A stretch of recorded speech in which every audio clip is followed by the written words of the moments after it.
guys, assalamualaikum. It's me Bonaz and welcome back to another video. So guys, চলে আসলাম তোমাদের জন্য আরেকটা নতুন ব্লগ নিয়ে। আজকের ব্লগটা হচ্ছে রোজা নাম্বার 3।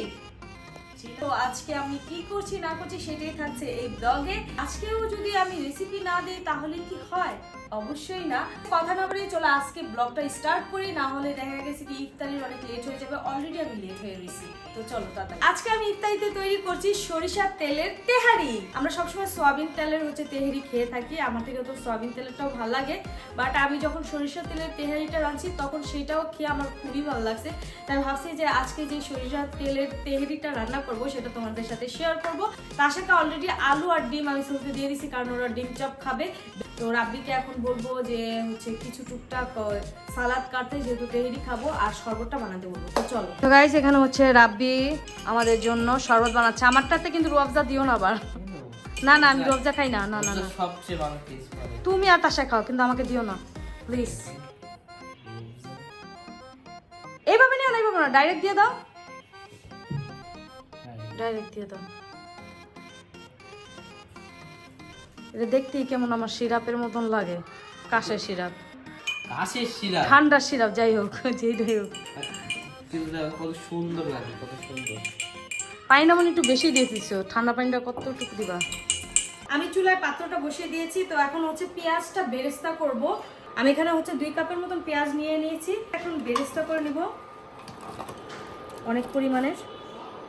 আর সরিষার তেল ইউজ করতেছি আমি। পেঁয়াজ বেরেস্তাটা এই কারণে করতেছি, আমার থেকে লাগে যে পেঁয়াজ বাটাটা বা কাঁচা পেঁয়াজের থেকে পেঁয়াজ বেরেস্তাটা দিয়ে তেহারি খেতে বেশি মজা লাগে। দ্যাটস ওয়াই আমি পেঁয়াজের বেরেস্তাটা নিয়েছি। এখন আমি তেল দিয়ে দিব, এটা সরিষার তেল। পুরো 1 কাপের মতো নিয়ে নিয়েছি। এখন এটাকে ঢেলে দেব।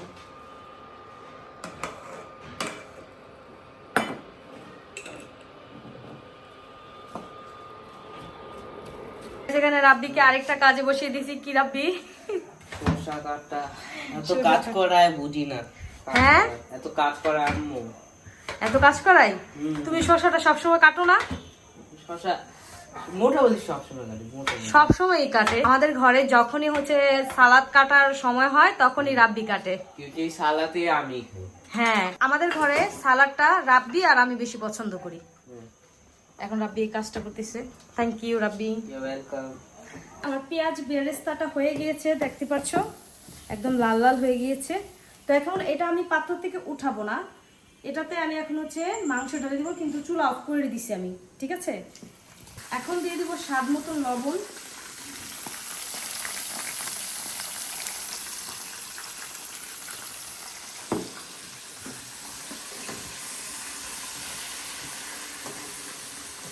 আমি সরষের তেল যতটুকু দিয়ে পেঁয়াজ বেরেস্তা করেছি ততটুকুর ভিতরে আমি কিন্তু সবকিছু দিয়ে দিচ্ছি।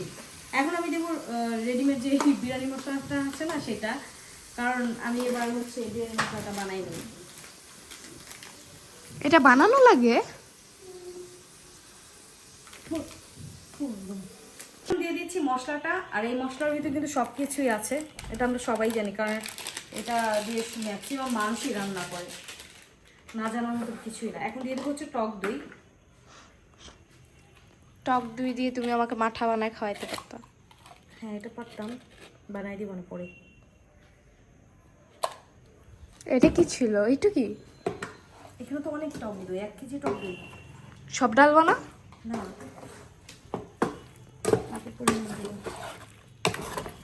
এখন কাঁচামরিচ রেখেছি, এটা এখন আমি পিস পিস করে কেটে দেব এইভাবে করে, তাহলে একটু ইজি হয়।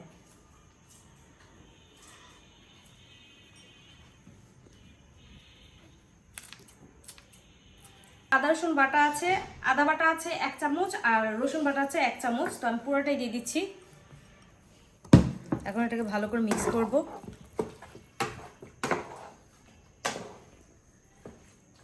এখন চুলাটা জ্বালিয়ে আমি মাংসটাকে কষিয়ে নেব ভালো করে।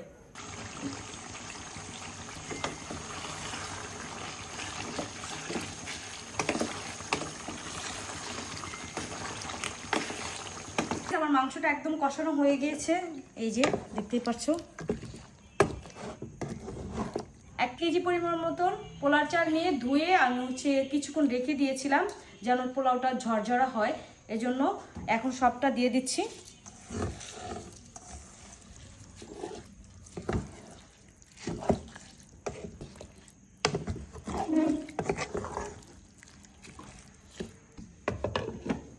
এখন এটাকে হালকা একটু ভাজা ভাজা করে দেন হচ্ছে আমি পরিমাণ মতো পানি দিয়ে দিব।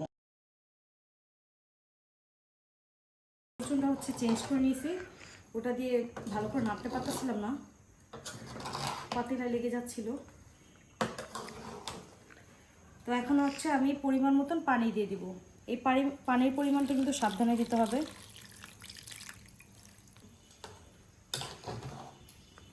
আমি এখানে আরেকটু পানি অ্যাড করে দেন হচ্ছে ঢেকে বসিয়ে দিব। একবারে ফিরে আসছি একদম রান্না তৈরি হওয়ার পর। সো গাইস ফাইনালি সরিষার তেলের তেহরি আমার হয়ে গেছে, দেখতেই পাচ্ছ কত সুন্দর হয়েছে।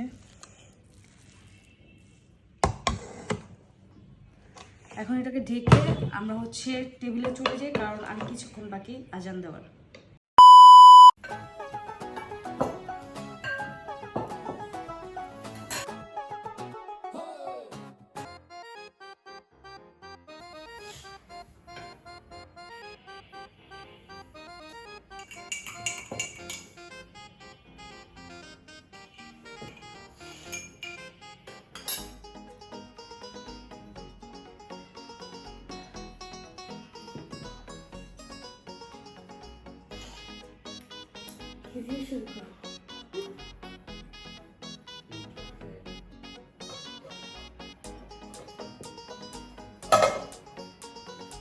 ডিমটা খাও।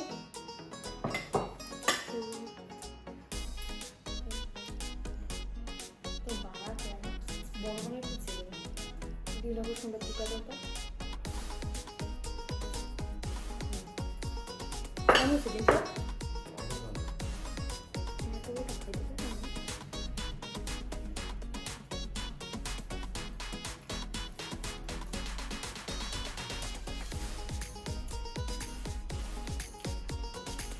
আজকে আমরা ইফতারের জন্য তেহেরি বানাইছি, মুড়ি বানাইনি আজকে, কিন্তু বাংলার ভিতরে ডিম চপটা বানাইছি।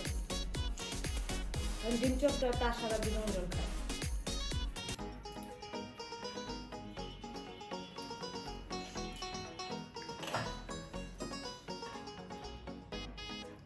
কিন্তু তাসা তেহারি খুব কম খায়, এইটুকু পোলাও জাতীয় জিনিস তাসা খুব কম খায়। ভালো লাগে না। বিরিয়ানি বলো, তেহারি বলো, তারপর কাচ্চি বলো, কাচ্চিটা একটু খায়, ফ্রাইড রাইসটা একটু খায়, বেশি না। আর খিচুড়ি আর পোলাও তো খাই না। খিচুড়ি খাই মোটামুটি, খাই না। ও যেদিন আমি খিচুড়ি রান্না করি রাব্বির জন্য, জয়ের জন্য, ওর জন্য আমার ভাত রান্না করতে হয়। তোমাকে দেই?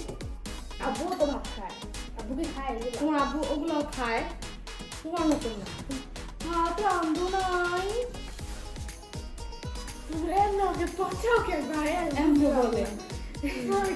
মানে ভাই এত কিছু রান্না করার পর কেন আমি ভাত রান্না করবো? আমার কথা হচ্ছে সেটা। আর আমার ছেলের সালাদ ছাড়া চলে না, আমারও তাই। সবসময় রাব্বি আমাদের ঘরে সালাদ বানাবে। খাইতে আছে গাইস, কয় না যে কেমন হয়েছে না খেয়েছে, কিচ্ছু বোঝে না। মাংস খাই না, চাল খাইতেছি। মাংস আর চাল দুইটাই তেহারির ভিতরেই পড়ে মোটামুটি। মোটামুটি যে রাব্বি খায়, রাব্বির রিভিউ ঠিক আছে, আর রিভিউ পচা ভালো না। যে মানুষটা খাই না তার থেকে আবার কিসের রিভিউ শুনতে চাবো? আমার তো কোনো আশাই না। আমাকে দিতে বলছিলাম, আমি তো মানা করছি, তা দিতে কেন?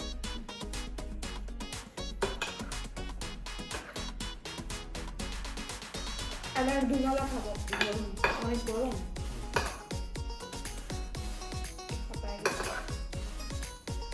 তুমি কোনো জায়গায় যাইতেছো? যাবো না? কই যেতেছো? পড়তে যাবো।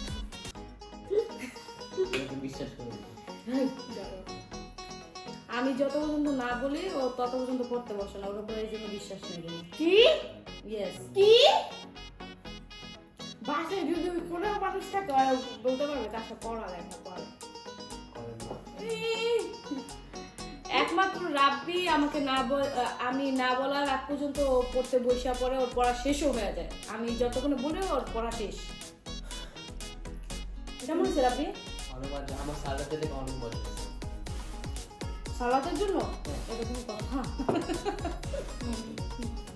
আজকে লবণটা অনেক পারফেক্ট। পানি দেওয়া উচিত, বুঝছো? আমার পাশে কি আছে? ফিল্টার ঠান্ডা পানি। গাইস আমি ঘি ব্যবহার করি না, কারণ হচ্ছে কি আমি সরিষার তেলের যে ফ্লেভারটা সেটা আমি নষ্ট করতে চাচ্ছিলাম না, এই জন্য আমি ঘি ব্যবহার করি না।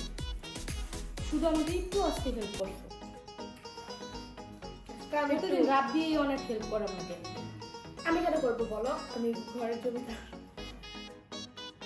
জমিদার বলতে কোনো কথা নাই। কেন কথা নাই? না কেন না আছে, আমি ঘরে একমাত্র, আমি কি আরামে থাকবো? তোমরা কাজ করবো একমাত্র, দুই মাত্র কোনো কথা নাই।